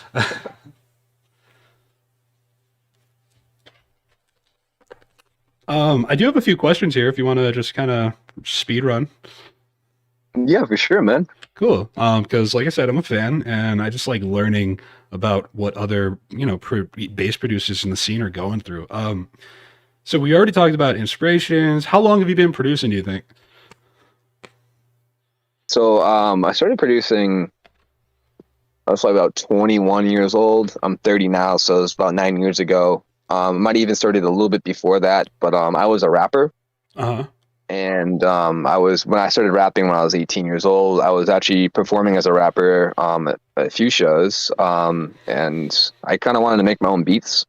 So I started learning how to produce in at first I just learned how to do it in Audacity because I didn't have any money for anything or like have any cracks. So I'm just like, oh, I'm just gonna use Audacity real quick. Yeah. And I made a few beats just in Audacity, like old school, just drag like cutting up like samples, like cutting up drums and putting rearranging drums like they should have to make a beat, rearranging samples. This is all sample based music back then for me. And then eventually I started using Free Loops, and then used Free Loops for about 7, 8 months, and made some beats in there. And then my buddy gave me a crack for Ableton. And then I learned Ableton and eventually bought Ableton because that's what we're supposed to do. Yep. And then Buy the things you like, people. All right. so- No, I was just talking to the audience. Buy the things you like. yes, buy the Yeah. things I like. Yes. Buy the things you like. Okay. Cool. So about 9 years of production, and was that just kind of like all? Any years in there where you just like didn't do anything, or has it kind of been like pretty consistent? I feel like, I mean, it's always been really consistent. It's been like a big part of my life. Great. It Yeah. was like the moment I started producing, like I started releasing, like I think the first year I started producing in Ableton, I must release like maybe like 100 songs or something like that. I was just really big. I took some of them down, but some of them are still out there.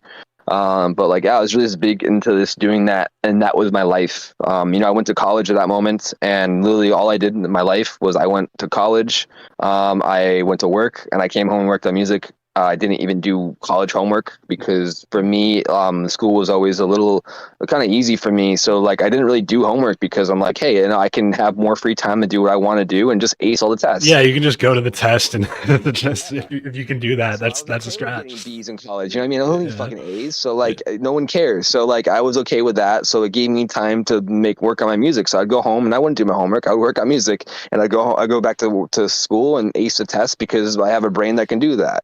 Yeah. I was lucky in that aspect, but music just became my life, and pretty much I must have spent like 12 hours a day doing music for like the first like 2 years, and then Jeez. Nice. eventually like That's life started taking hold a little bit more. I had to work a little bit more. Um, and I probably was able to work maybe 6 hours a day on music, and I still try to work at least now I'm doing it full time, so I spend 12 hours again working on it. But for a while, I was only spending about 6 hours because I had other jobs that I was doing. I was working at a kitchen for a while, and I was working at this kitchen job because I was able to go on tour. They would let me go on tour, and I was able to go on those free tours I mentioned earlier. yeah. Like And then I got as a a job line at a cook. dispensary. Oh, nice. And that was pretty cool. I worked there for a while. I got promoted a few times, became one of the managers there, and then recently in September, I was like, "Hey, you know what? Like music, I'm not spending enough time on music. Like I'm not gonna be able to go where I want to go with music if I don't put the dedication in I need right now. People are going by me, you know what I mean? Like I'm spending all my time with work right now. I'm worried about work. I'm worried about like my girlfriend, my relationship. So like I just needed to fully just work on music. So I left my job, and now I've been going full force in music since September. And for me, this has been the most advancement I've seen, I think, in the last few months, just on my social media and growth through that. Well, I think I must have caught you at a decent time in your career then, because yeah, no, that I got very lucky then, getting now that I got you full time. We're about to. So like, what I've been doing is like, I built I created a big sheets like Google Sheets because we were going on tour in March. Actually, the end of February we'll be starting it. Oh, cool. So Where is this tour?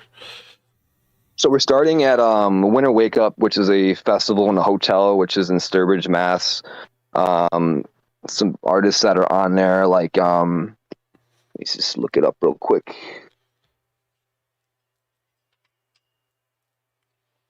Doo-doo. Yeah, so there's like Recno's on it. Not Low. Simba Beats is a local favorite of ours. He's from New England and he's killing it. Bellis Bartok. So some Shanghai Doom. There's some good artists on this. Oh, It's nice. going to be a lot of fun. But that's what we're starting off as, and then after that, we're still filling in March, but we have some gigs around New England for March. We also are going to be traveling down south a little bit towards the end of March, and then we're going to be going to. We already released the festival, so I can talk about it. But we're playing Quasar Festival in April 7th to 9th. That's in Austin, Texas. That's Nice. going to be a lot of fun. There's some really great artists on that lineup. People should be checking it out. And then after that, we're headed. I can't announce them yet because we haven't talked about them. But Yeah, yeah. there's a lot of shows going on after that point. We're going to be hitting the South a lot for April, and then we're going to be going out to the West Coast in May. So, did I cut you off? You brought up the sheets for some reason. Oh yeah, so the sheets was pretty much it was how we made this tour. So like didn't really it had like the tours in the past. I tried to team up with my boy Nathaniel Parrott, right, and we're doing it ourselves. So this time around, I wanted to go about it. I wanted to have booking agents. So I had a booking agent already. So like what's really cool is during COVID there was this fella named Dario De Leon, and he's a wicked cool dude, and he asked me to be part of his label at the time, which is Goop Troop Collective, and the label I'm still part of right now, and I'm repping really really big. And we have a lot of artists on our label that are going to be big. I think in the next few years, they're still like at the development stages. Not really development. They can make good music, but I think that their brand is building. You know what I mean? Right. So I think that that's where we're at right now. But they asked me to be a part of them. So he's been booking for me for the last like 2 years. So he's helping book this tour. And I hired another fella named George Adler to help me with other bookings, because booking a tour can get very you do a lot of emails. So I think that having 2 booking agents is a really good way to go about it. And I've been seeing a lot of other people go that way as well. Right. So we hired another booking agent, and I made a Google Sheets of like 250 contacts from all over like the U.S. I went over like through Instagram, Facebook. I went through event posters, anything I saw where I saw an event company. I did the research. I got the event company's email. I got who runs that event, where that's at, and I had that all in the sheets where we're using right now. So that took me about like I'd say like a month to get that all together, because that was a lot of work. But Yeah, like every time you see a flyer, you're like, "Who's this put on by?" Okay, write that down. Okay, who are these people? All right, that's a promoter. Who's actually in charge? All right, this person's in charge. Okay, they don't want to talk to me. But maybe I can talk to their booker. Like it's such, it's a pain. yeah, exactly, man. It is. Yeah. So it's annoying, but it's also helps you out. The same exact thing with Spotify playlists. So like, anytime you see like a Spotify playlist, you should be looking at who does this playlist, where their submission is, and I should be creating sheets. I don't do this yet with Spotify, but I plan to do this very soon, as like I do with my sheets. Anytime I see an event, I look at I look at the Instagram, look who's running it. I try and find an email, contact info, and put it in the sheets. Anytime I see anything, I have to do that, because if I don't do that, that's a wasted opportunity right there. I feel like sometimes, Yeah, yeah, definitely. It's all how you see it, and if you see that opportunity, you're just gonna see yourself not taking that opportunity. Yeah, it's like I can waste it. Maybe that person want to connect me. Maybe they will just ghost me, like a lot of other ones do. But maybe like they'll want to be a part of this too. Like you Yeah. never know. So you might as well get that company down, and get the contact info and give that to your booking team and have them reach out. You never really know. I feel like. One thing being an artist has definitely helped me with is fucking rejection, dude. So, it's pretty easy, pretty I easy. get a lot, man. Well, I mean, I feel like most musicians do, but it not yeah, bad musicians won't will get promoted, and good musicians will get rejected, and it all just comes down to like there's just you're gonna talk to so many people that you have to get used to it. Yeah, it doesn't even Yeah. matter. It's just Yeah. like if someone ghosts you, it doesn't even matter to me. Like I can still be friends with them and connect with them later. Like none of that matters. You know what I mean? It's just a matter like, oh, like I gave, we reached out to you, and if you wanted to book us, you could. If you're interested, if you're not, maybe you have some other stuff going on. Maybe we're not your style. Whatever it is, that doesn't matter to me. Yeah. I do. I do. And I was looking at my list here, so I was a little distracted. Because I was trying to think of a good follow up question. Um, no, my brain just decided to fucking restart itself. So I'm just gonna read. What is your favorite show that you've played? Um, Sorry, audience. By the way, like, yeah, yeah. Oh, you said the last show. yes. Well, did you ask? Is that what you just asked? Oh no, sorry. I asked favorite crowd or favorite show that you've ever played. That's kind of hard to be honest with you. Been a Uh, lot of great crowds. I'm just gonna go with the last. So I played at a festival this year called Homie Collective Campout. And we actually got moved around a lot because we had a band, and we were going to be playing on a DJ stage, and we're like, hey, we have a band, like how is this going to work out? So they ended up moving us to the band stage because they had they had live bands, they had producers. It was like a multi-genre kind of event. And one of the bands, the Trichomes, they're really cool. They let us they had a 2 hour long set, so they gave us half their set to play. Whoa, no We were able to way. play on the producer stage. So we were able to play there. I was stressed out the whole event because someone broke my interface cords. I wasn't able to use my interface properly. I was just stressing out trying to get that together. And then I was moving the stages, so that was stressful. But it Yeah. all ended up working out so perfectly because we played at even a better time than we would normally would have played, and we played at the band stage, which is in the center of everything that's going on. So people were walking by, and like I just the videos I saw, people were just at their point where they're just the happiest, and everyone looks like they're just in that moment of joy. And that's probably my favorite crowd I played so far is because everybody was just seemed like they were so happy, and that's what I'm trying to do with my music is create happiness.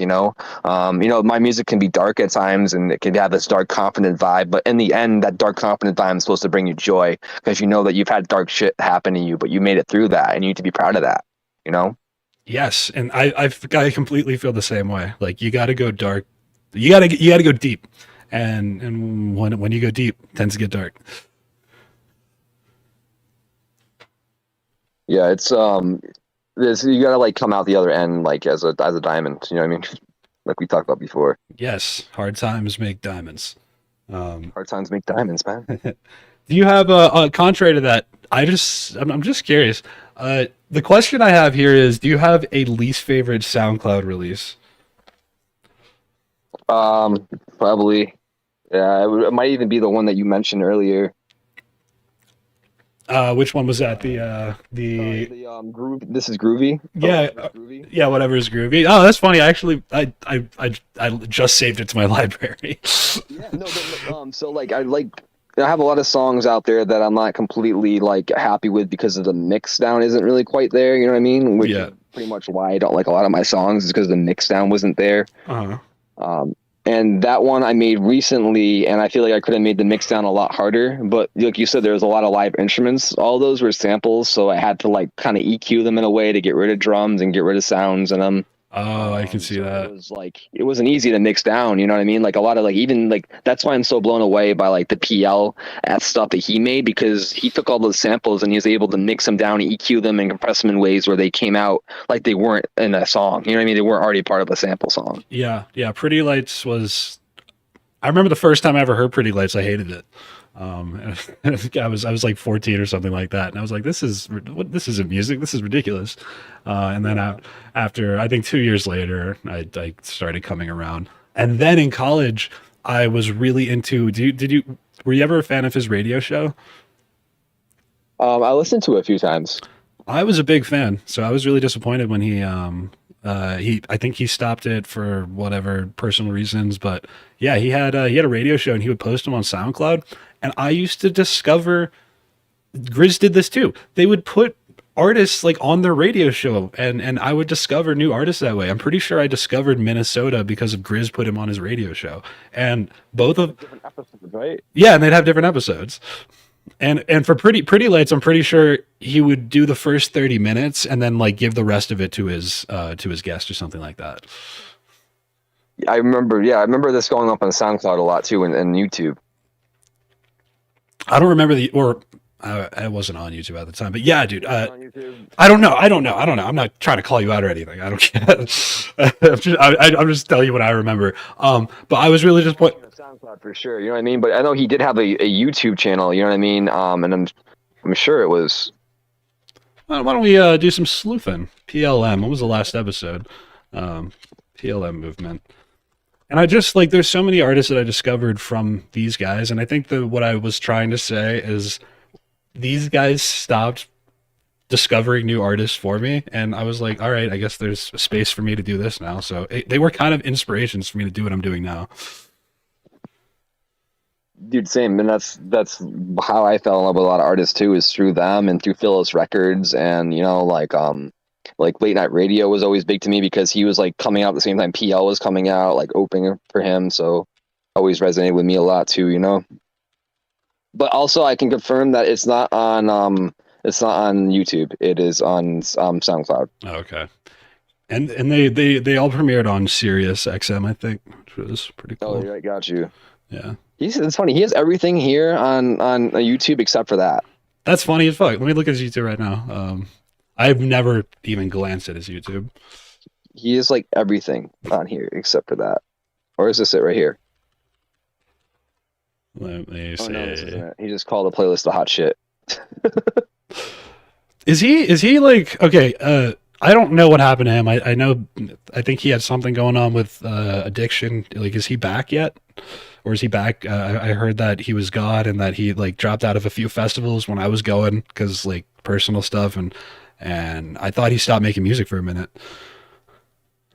Yeah, he did. He really hasn't. I mean, he's probably still making music, but he hasn't released anything. I'm thinking he's going through a period. Like I know he was dealing with a drug addiction for a while, and that's kind of what made him like go away from the music scene. He was dealing with a really intense breakup, which I can tell you that I dealt with a really intense breakup last year, and it made me stop making music for a while, because it just kind of gives rid of all that drive you have. You know, like you feel like you were making music because you love it, but then you realize that you love that person even more, and they're not in your life anymore.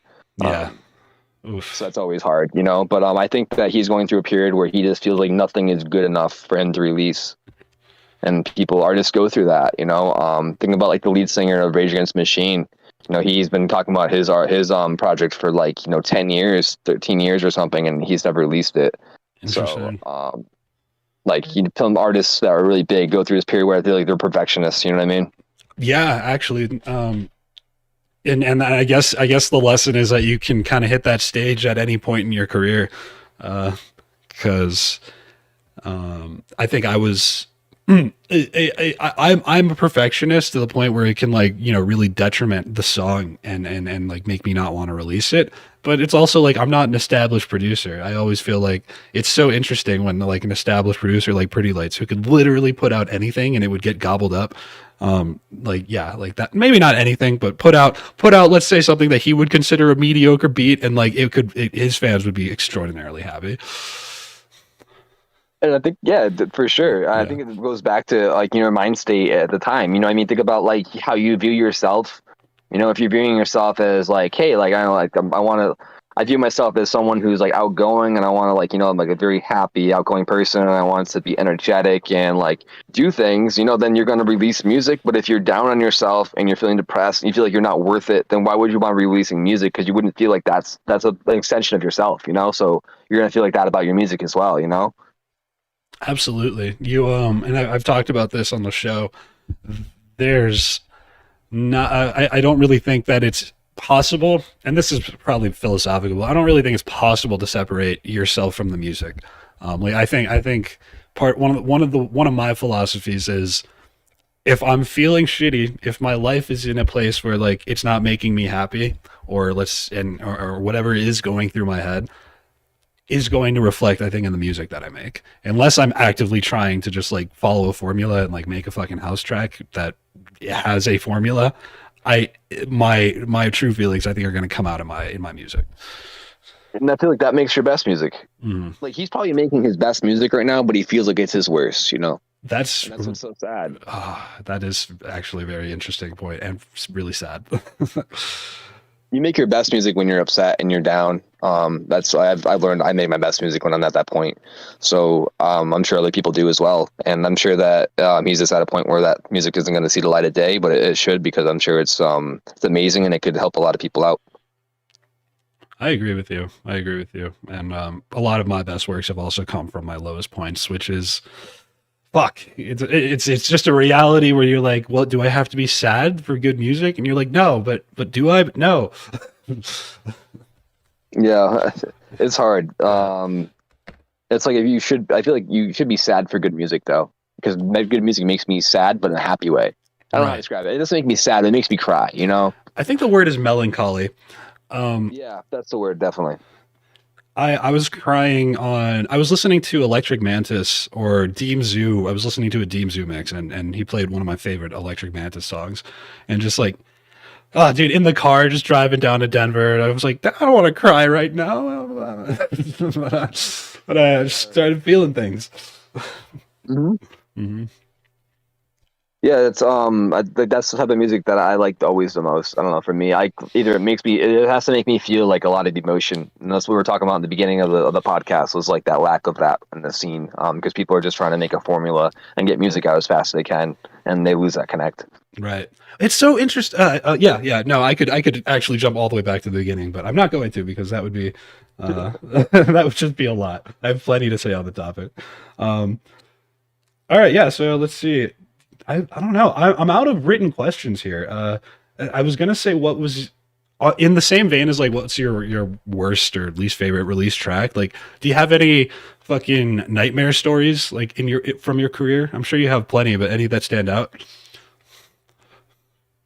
Um, I gotta think about this a little bit. No worries, no worries. Yeah, I mean, like obviously, like when I so like one story was like obviously I went out to Colorado, right? And I was guaranteed like a certain amount of money to go play a show. And they wanted me to play twice at this venue, and I played there twice. I flew all the way out there, and I think I got about $40, maybe if that. So I Whoa. was like, pretty much down. I got the flu that weekend as well. It was really awful. I was Wow. in Denver, just at my friend's house, just had the flu with like no money, broke as fuck because I flew out there for something that wasn't there. Which I feel like everybody has stories like that. That kind of sucked. You know what I mean? Also, people should be aware of like scam artists in the scene. There was one guy that tried to get me to sign with him. Um, he actually almost had me signing with him because he signed like I don't know if you know who K Theory is, but K Theory is a pretty dope producer from I've seen the name for sure. Yeah.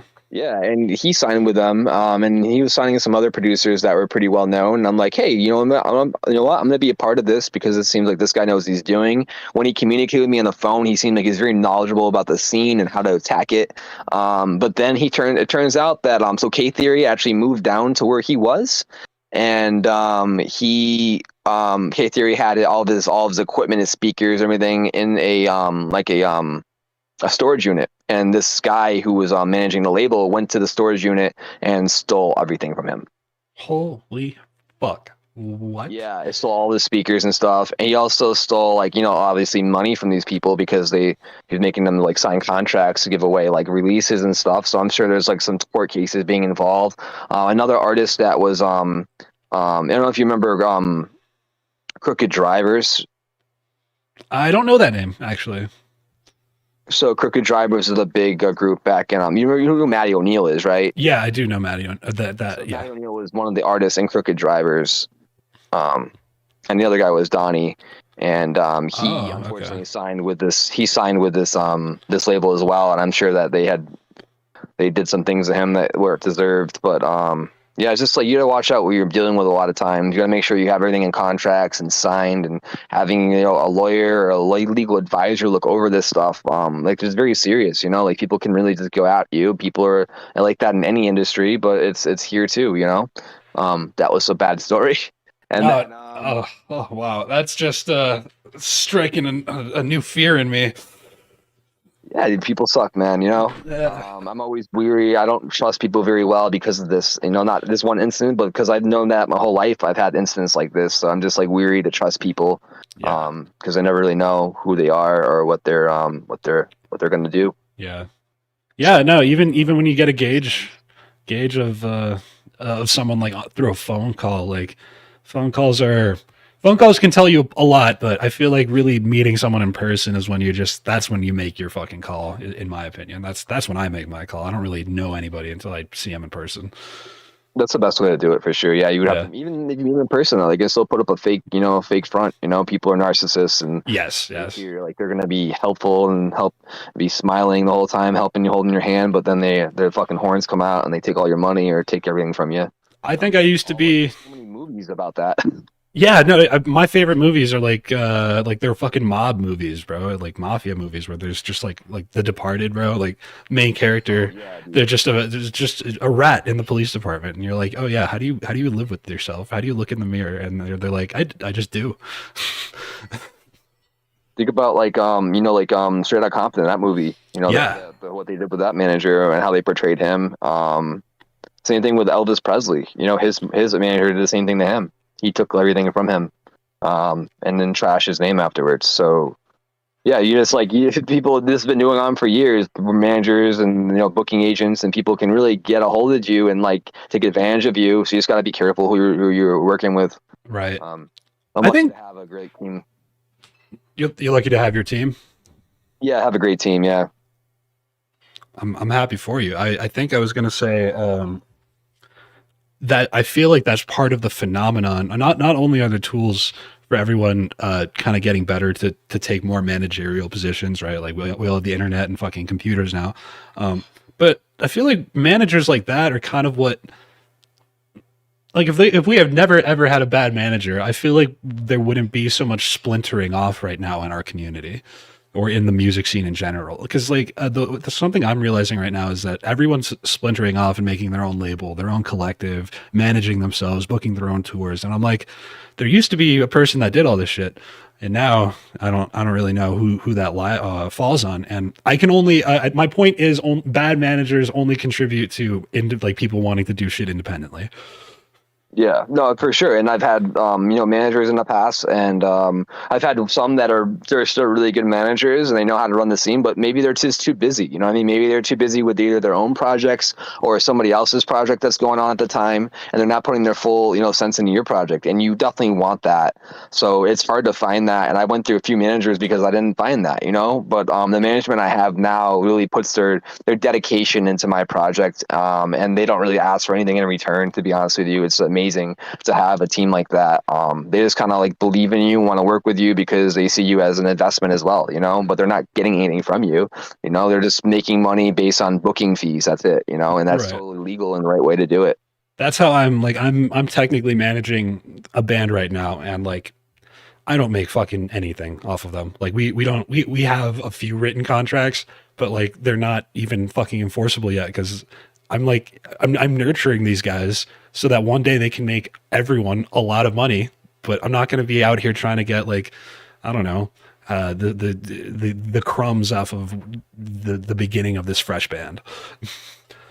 Yeah, yeah, Yeah. and then also like you got to think too that like if they're starting off and you're starting off doing this managing thing with them, it's like you're at a point where like you're both are starting off. You know what I mean? It's almost both like it's like it's a job, but it's also like a hobby job at that time. You know what I mean? Like Yes. when does it Yeah. fully transform into like a full profession? And when it transforms into a full profession, then I think that people are looking for more, bit more money. But when it's just like when people aren't making any money or barely making money, like what's the point of like holding that over people's heads and trying to Yeah. make money on them? It's that's when and this is like some of the people we work with like or have worked with I should say is don't have the mentality. They kind of have the mentality of like, well, I need to be paid what I'm worth. And then I'm like, yeah, I agree with that. Everyone should be paid what they're worth. And they're like, well, then I want, $100 for my time. And I'm like, that's you, or sorry, that's the wrong example. They will kind of come back and kind of hit us with like, whatever. They don't see the band as an investment. They clearly see themselves as the investment. Yes. Yeah. Yeah, That's what I was saying. That's backwards. That's not how the people should be thinking the opposite of that. So Hmm. there's collectives out there that are very good doing what they should be doing, and I'm really happy for those collectives. How's Goop Troop working out for you? It's amazing, yeah, man. Like I said, Dario, who he's running it, he's doing an amazing job. He like helps keep us. He's like almost like I wouldn't say he's like our father, but he kind of like helps us all keep in line. He kind of gives us advice, like that wise advice on what to do in situations, business wise or branding wise. But it's nice because we all have a collaborative effort of it too. We all talk about it as a team. We have a Discord. We have I communicate with Dario like daily, all the time about what I'm doing, where I want my brand, what his advice is on these subjects, whether it's like a booking or like maybe when to release this or artwork. So like having that really helps me out, seeing as I'm not going at it fully alone, and having a teammate really helps you out because you really need that. You need that second mind or second set of eyes. To help you out because sometimes what you think is right isn't right, even like for artwork, I was making some artwork and it's like, oh, that artwork looks kind of stale, and it's like, all right, that's some really good like feedback. All right, it looks stale. What makes it stale? And it's like, all right, add a little gradient in the background, add a little bit of this in the background, this makes it look better. Yeah. So things like that, not through him, that was actually one of my guitarists that helped me, but just as a team in general, like we all attack it together, and it's really cool to have that with Goop Troop. Dude, absolutely. And it's anecdotally, I have two stories, but I'll pick one. Last night, it's important to have people who are going to be critically honest with you for the sake of the craft, because that's what we're fucking here for. And so, like last night, I was making a thumbnail for my YouTube channel, and I worked. I'm not the best at graphic design. Because I'm not trained in it. It was never a hobby of mine. I only picked it up when I was like, fuck, I need to start designing shit for some things that I need. And, I'm with you. and so it takes me a few hours to actually like get some basic stuff done, but whatever, I can still actually navigate through the software and stuff. And I spent a few hours getting this thing done, and it wasn't my best work, but I was still like proud of it because I guess all the context that goes into that. And I asked my best friend or my roommate who I'm living with, I'm like, what do you think about this? And all that pride, everything that I was feeling, it doesn't matter because, and the reason he's my best friend is because he looks at it and he's like, it doesn't look real. And I'm like, fuck. I'm like, okay, sorry. Back to the drawing board. And it's like, I'm crushed for like a half second, but then the bigger picture sets in. I'm with you. Yeah, it's the Yeah. same thing with me. Even with my music too. Like if someone wants to give me like, and that's another thing that GoopTube helps me with is everybody gives feedback. On like WIP or like maybe if it's a mix feedback or a certain creative like idea that you could be doing. So that was always nice to have a separate set of ears for that as Yeah. well. Yeah, definitely. Mm. And I was in a band when I was younger, but managing my this band still running, I'll just refer to them. They're having like going into the DJ career is, I think maybe you start off with a bit of an independent mindset and mentality because all the DJs that we're used to seeing are up there on stage by themselves type deal. And like it's just all their whole brand is tied to them and you never see their team. Bro, I've been working with this band and it's like they're able to make so many like moves and strides that I wasn't able to make when I was at their point in their career or in my career because I was just one person and they're four people. So it's like it's great having a team. If I think more DJs should do I think more EDM artists should just maybe be duo teams if possible if you can get your vision across that way because taking it onto by yourself would be pretty difficult nowadays. Dude, totally. And I feel like a lot of like anyone you see that's making it in the scene right now, those people have a team. There's a Yes. team. There's not that guy's just not doing it himself or woman, because there's a lot of women killing it in the scene too. Yeah, there are. They're not just doing that themselves, you know what I mean? They're doing it with a team of people that are helping them and advising them on what to do. Because that's how it should be. It should be like, oh, these people see and invest you as an investment to them. Like, I want to help you out. Let's do this as a team. Let's both make it together. And that's how it should be. Yeah, have you and when people don't have that idea, it feels toxic because again, when you don't see it as an investment, you're kind of only seeing somebody as an object. I feel like. That's the problem with the whole, like, I think the whole world is people just see people as objects a lot of times. They're like, hey, what can I get from this person? Yeah, yeah, and that's not regarding their mental health, or you know what? No, I won't even go that direction with the argument. Not having the awareness to know that bonding with people breeds far greater wealth. Yes, for sure. And like when the connection on stage too, like you said with a band, like that's even better too, you know, like when you have a team though, you just feel like a little bit more of like proud, like, hey, we're doing this together. It just seems a lot better than when you're just doing it yourself because no one even sees what you're doing.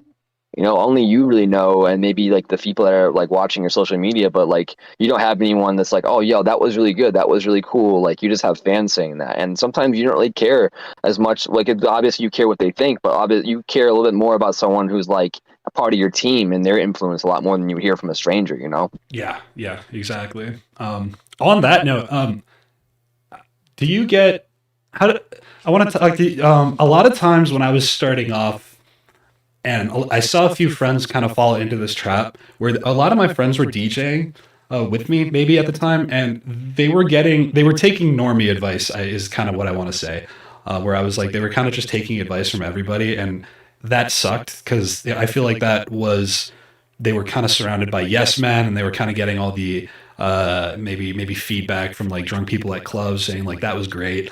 There's a lot of positive reinforcement in this scene that I think you have to be a little aware of. Now that could just be my cynicism, but that's kind of how I feel. I see the same thing. I think everybody is like almost like a yes man, like because people see people as objects, right? So they're gonna want to be like, hey, like what can I get from you? I'm gonna be your yes man. I'm gonna be your biggest fan because there's something that I want from you. Yeah. Okay. So we agree. What was that? No. Go on, please. In the beginning too, like you know, you're new, so you're happy with all these yes people because you're like, hey, like, oh, what I'm doing is cool. These people are supporting me. This is awesome. But like, it's not always like that, you know. They're not always supporting you for the right reasons or telling you the right advice. You know, you have to like, figure out who is telling you the right advice and who to listen to, and that's the hardest part sometimes because you don't realize that till years later. Yeah, years, years down. If you're not cynical at the start, it can really set you back. I think. Um, but yeah, man, I'm on a little. No, I'm not on a time crunch, but I'm getting hungry and I'm out of questions. And I think we've had a great conversation. How are you feeling? I feel good, man. Yeah, I feel like I'm at the point where also that we've had a really good beefy conversation here, and I might go eat some beef. Beef. Yeah, I'm with you. Like yeah, I'm a big meat guy too, and I'm doing vegan January, dude. It's a tough challenge. You're doing it. What challenge? It's called veganuary, but I'll just vegan January. Oh, that must be fun. Now it might be good for your diet. It's been interesting. I yeah, I really like meat too. Like my ideal diet is just meat and fruit all day, nothing else. But other than that, like this whole vegan stuff has actually been pretty difficult because I'm not that amazing at cooking, and so nothing's been too fucking tasty. It's just rice and beans right now. Yeah, Yeah. but there's only one thing I want to give you advice for that because I've been there and I've done that. Yeah. And I actually became a little anemic through that process. Oh yeah, I'd love some advice For then. a month, but just make sure you're getting your hemoglobin, you know, properly through your you can be taking supplements and stuff too. You don't have to be eating actual meat, but like hemoglobin through meat is different than it is from vegetables. For Were your you were you ever a vegetarian or a vegan? I was vegetarian and I was just eating straight like just rice and vegetables for a while for like maybe 6 7 months. I was doing that because I was dealing with a potassium issue because I've had 3 open heart surgeries, so I've been through the Whoa, ringer that is the health ringer. wise. Yeah. So I was like trying to eat healthier, and by thinking I'm going to eat healthier with my potassium, it actually triggered anemia because I stopped eating meat, which had a lot of iron in it that I was getting, and my iron wasn't getting absorbed properly because I didn't have enough protein as well, because I guess protein and iron work together. So there's a whole thing. Yeah. Uh, But I just wasn't super healthy, and then I figured out that I need to have more iron in my diet, and I started eating meat again. But if you take supplements, you can just take supplements too that will help you out. yeah, I have a few best friends that are like just nutrition geeks, and like I'm whatever. I take all my nutrition advice from them, and I don't be from their advice. I don't think I'd ever go straight vegetarian or vegan. Like I Yeah, think it'd be bad for my that's health. what I've learned too, dude. And this Yeah, is from doctors helping me out with this too. yeah. But cool. Yeah, I'm gonna go. You enjoy your beef, and I'm gonna go be jealous. Yeah, I'm sorry. I don't want to make you jealous. Rice and beans are so good, man. I love rice and beans, so you can't go wrong there, man. It No, was great talking to you, Will. I appreciate you having me on the show.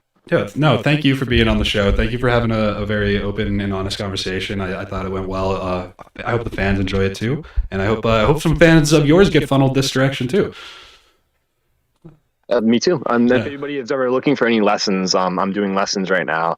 I'm doing $25 an hour if anybody's looking for anything. So All right, I can help you out with Ableton. yeah, you heard it here first, everybody. So that's I Can't Produce, a podcast episode number 23. Pyrex, I'm gonna play whatever. I'm gonna play Indica, and that's gonna be your outro song. So just a heads up there. Awesome.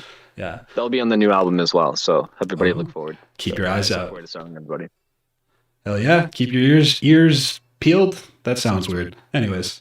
I said something weird too at the end. I think it's towards the end, and no, we're just saying shit. We're just saying things, man. We need iron. All right. I Can't Produce a Podcast, episode number 23. We're signing out now. Thank you, everybody, for watching. Pyrex, thank you again. Go enjoy your food. Thank you guys. Love you. Peace. Peace.